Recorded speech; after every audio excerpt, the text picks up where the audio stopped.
Hey, I'm here today to talk to you for a few minutes about how important the Goldilocks approach to divorce is, right? So, when people go out and hire two lawyers and file for divorce, they don't realize that they are putting themselves in the midst of a, an incredibly stressful situation because the timing is so out of control. So, when you are trying to create more of a peaceful or efficient family transition where we're going to calmly go through this process and end up in the end in two houses, maintaining control of the timeline is super important. Okay, so how does it work?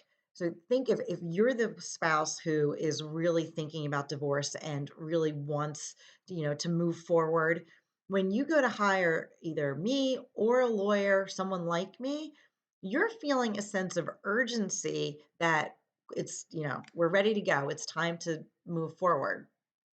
If your spouse, who is the reluctant spouse, feels like you are pushing too hard, they are going to freak out, get scared, feel like they might miss something. You're going to take advantage of them. And you're going to find yourself up against a lawyer whose job it is to slow down the train. And it just really, at that point, you've got no control of the timeline because it's really subject to the lawyer's schedule and the court schedule. So going too fast is really, really bad because it makes the reluctant or more scared spouse even more upset, and it makes your entire process harder. Okay. However, the reluctant spouse needs to understand that in today's day and age, if someone wants to be divorced, they're going to be divorced, and they could be as stonewalling as they want, and that divorce is still going to happen. And so, what I've learned for 1000% sure is that the divorce pace needs to be slow and steady. So, if you, the spouse who's sort of driving the train, feels like the other spouse is moving too slow, then you're going to get frustrated and freak out and go hire a lawyer in the hopes that it's going to get their attention and speed up the process. Um, However, I can tell you it will not speed up the process. So, it's like literally impossible when you have lawyers involved. The fastest you would get divorced through that process is 12 to 18 months, and it's usually much, much longer than that. So a lot of the coaching that I have to do within my program is to really help people adjust and be okay with that time frame. I say it typically takes about 6 months to get through the entire process with me from beginning to end.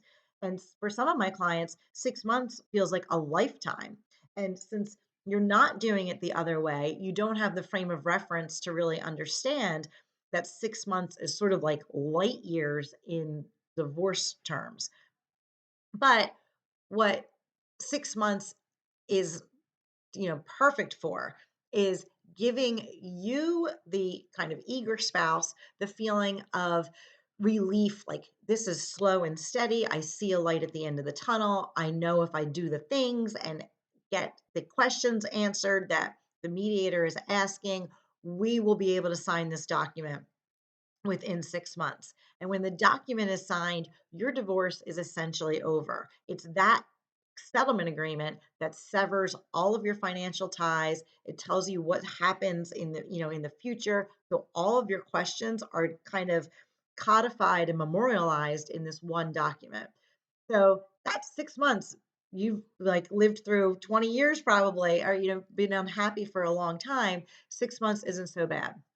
But 6 months is also really important because if your spouse is scared or reluctant, 6 months and moving slow and steady gives them the ability and the space to process at each phase, at each step. And so they're moving forward, not feeling like they're under duress. They're feeling like they've got some control. We both have a voice in this process. This is actually a collaborative situation. So that's super important. And those two things together, managing that time frame and managing the emotional hurdles that both parties are feeling because they're opposite, right? Is really the Goldilocks approach to divorce. It's hitting a timing and pace that is just right, not too slow. So the eager spouse isn't freaking out and frustrated, and not too fast so that the reluctant spouse isn't freaking out and terrified and putting the brakes on. So I hope that makes sense, and feel free to reach out if you have any questions about that. But navigating that timing is one of the most important aspects of what we do at family transitions to make sure that everything stays calm and efficient for you as you move forward.